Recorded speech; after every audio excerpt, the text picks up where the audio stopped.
अब आपको अपडेट करें। सिंध हाईकोर्ट ने एक और करप्शन केस में स्पीकर सिंध असेंबली आगा सिराज दुरानी की जमानत मंसूख कर दी है। एमपी हॉस्टल की तामीरात में करप्शन के इल्जाम हैं, जिस पर सिंध हुकूमत की जानिब से सिंध हाईकोर्ट ने एक और करप्शन केस में स्पीकर सिंध असेंबली की जमानत मंसूख कर दी है। स्पीकर सिंध असेंबली आगा सिराज दुरानी की मुश्किलात में इजाफा। अदालत ने एक और करप्शन केस में स्पीकर सिंध असेंबली आगा सिराज दुरानी की जमानत मंसूख की। इसी हवाले से मजीद जानेंगे डॉन न्यूज़ के नुमाइंदे शफी बलोच से। शफी, बताएगा समाज से मुतालिक मजीद तफसीलात क्या है?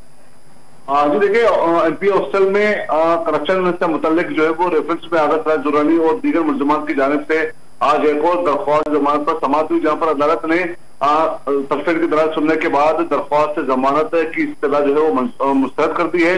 और इस पर आज आगा सिराज दुर्रानी के जूनियर वकील अदालत में पेश हुए और उन्होंने अदालत से जो है वो मजीद मोहलत तलब की जो है वो जमा कराने के लिए, जिस पर अदालत ने जूनियर वकील की इस्तदा भी मुस्तरद की और मेन दरख्वास्त जमानत की इस्तदा भी जो अदालत में मुस्तरद कर दी है।